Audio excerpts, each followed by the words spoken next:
नमस्कार, मैं अमन और आप देख रहे हैं न्यूज 4 नेशन। केंद्र सरकार की उपलब्धि गिनाने को लेकर आज नवादा पहुंचे राज्यसभा सांसद राकेश सिन्हा और इन्होंने कई योजना के बारे में बताया कि किस तरह विकास का कार्य करना। लेकिन मेरा सवाल इनसे रहेगा, सर मेरे पर आप लोग सभी सांसदों 19 सांसद के बिहार के सभी लोगों को टिप्स दिया गया, वो क्या टिप्स दिया गया है, किस तरह से?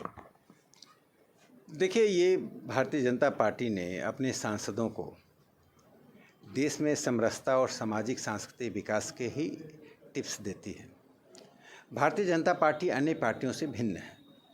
यह party one people one nation की बात करती है, यानी देश के सभी 130 या कल 140 हो जाएं, सभी एक ही लोग हैं। उनमें विविधताएं हैं लेकिन उनकी जड़ें एक हैं। तो हमारी नेतृत्व, हमारी विचारधारा और हमारी कार्यक्रम इसी बात पर आधारित होता है कि समाज का कोई व्यक्ति पिछड़ा न रह जाए। इसलिए अंत्योदय के कार्यक्रम को प्रधानमंत्री नरेंद्र मोदी जी ने किताब के लेख से बाहर निकालकर ज़मीनी हकीकत में तब्दील कर दिया। बिहार में विपक्ष में आरजेडी लगातार देख रहे थे, सरकार को या जनगणना को लेकर लगातार अलर्ट कर रहे हैं। और किस तरह से आरजेडी को भी आप लोग देखते हैं? देखिए, आरजेडी के पास न नेतृत्व है, न विचारधारा है। जो पार्टी अपने पार्टी के भीतर ही नेतृत्व की जनगणना नहीं करवा पा रही हो, जातीय जनगणना से पहले जिस जाति का कथित रूप से प्रतिनिधित्व करते हैं उसमें नेतृत्व की गणना कर लें। एक ही पिता और माता के पुत्र पुत्री विधानसभा और राज्यसभा और लोकसभा में बैठे रहें, जेल जाने पर पत्नी और पत्नी के असमर्थता पर पुत्र मुख्यमंत्री बनने के लिए तैयार रहे, तो जो व्यक्ति अपने जाति में सामाजिक न्याय नहीं कर पा रहा है वो राज्य और राष्ट्र में सामाजिक न्याय क्या कर पाएगा? सर, आप नवादा पहुँचे, विकास की बात किए, लेकिन सवाल है तो जब नवादा आते हैं तो नवादा की विकास की कहीं जानकारी आपको प्राप्त नहीं हुई, इसलिए आपने हम लोग से जब प्रेस वार्ता हुआ तो वो जानकारी नहीं। तो ऐसा लगता है कि नवादा में जो विकास की जो बात कही गई, क्या नवादा में विकास हुई है? देखिए, हम प्रेस कॉन्फ्रेंस में 3 लोग थे और तीनों का काम बटा हुआ था। यदि नवादा पर ही मुझे प्रेस कॉन्फ्रेंस करना तो मैं पूरी जानकारी देता। यदि मैं सारी जानकारी देता तो हमारे पूर्व विधायक अनिल जी क्या करते, हमारे अध्यक्ष जी क्या करते। यह तो राष्ट्रीय जनता दल और अन्य दलों में होता है, एक ही व्यक्ति पूरी थाली को खाता है। हम थाली में बांट कर खाते हैं, हम जानकारियों को बांट कर लोगों को बताते हैं, हम जानकारियों में साझा करते हैं। तो हम लोग साझा करने वाले लोग हैं, हम लोग साझा को बाझा करने वाले लोग नहीं हैं। जम्मू कश्मीर की आपने बात की, आज जम्मू कश्मीर की हालत क्या है देख रहे लगातार, क्या हालत है? देखिए, कायरतापूर्ण घटना कहीं भी कोई भी किसी भी रूप में अंजाम दे सकता है। हत्या की घटना बिहार या राजस्थान में भी घटती है।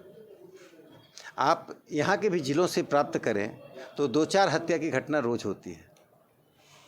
ऐसे ही कायरतापूर्ण बर्बरतापूर्ण घटनाएं बची हुई जिहादी ताकतें लुक छिप कर रही हैं।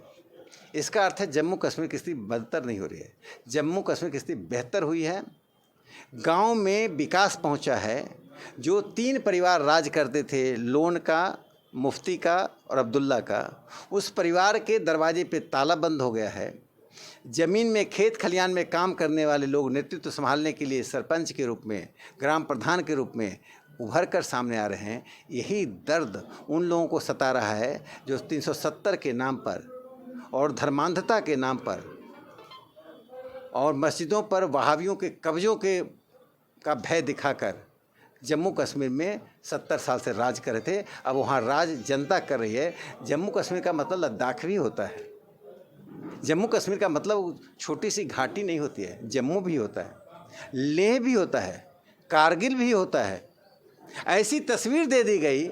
कायरतापूर्ण व्यवहार हमारे राज्य और राष्ट्र की दिशा तय नहीं कर सकती है, और कायरतापूर्ण व्यवहार करने वाले को हम जड़ मूल से, एक गोली मारेगा हम उसे 4 गोली मारने के तैयार हैं। भारत पाकिस्तान ऑक्युपाइड कश्मीर लेने के लिए अब तैयार बैठा हुआ है। मुहूर्त की देर है, इसे चिंता मत कीजिए। इन कायरों को हम बता देंगे, या भारत के संविधान को स्वीकार करके, भारत की संस्कृति को स्वीकार करके यहाँ हमारे बीच हम में से ही बनकर रहें। यदि पराया बनकर रहेंगे तो या तो बाहर जाएं या स्वर्गलोक जाएं। तो आप कहते थे कश्मीर की मुद्दाओं पर इन्होंने साफ तौर पे कह दिए थे, कश्मीर में अगर जो लोग हैं एक गोली चलाएंगे तो उन पर 4 गोली बरसाया जाएगा। और अब तस्वीर हम आपको सीधा नवादा की तस्वीर दिखाएंगे, जहां पर तस्वीर में देखिए जब ये नवादा पहुंचते जो कार्यकर्ता है भारतीय जनता पार्टी के, जो तमाम कार्यकर्ता है, पूर्व विधायक हुआ, जिला अध्यक्ष हुआ, वर्तमान के जो विधायक है, सभी लोग मिलकर राज्यसभा सांसद का जोरदार स्वागत करते हैं। और तस्वीर आप देख रहे हैं नवादा के, नवादा पर यहाँ ये पहुँचे हैं और यहाँ पर केंद्र सरकार की क्या क्या योजना, इस योजना में किस तरह से लोगों को लाभ मिल रहा है, इसके लेकर इन्होंने प्रेस वार्ता की। और न्यूज़ फॉर नेशन से बातचीत के दौरान तेजस्वी यादव मतलब लालू के परिवार पर भी इन्होंने हमला किया है। नवादा से न्यूज़ फॉर नेशन के लिए अमन।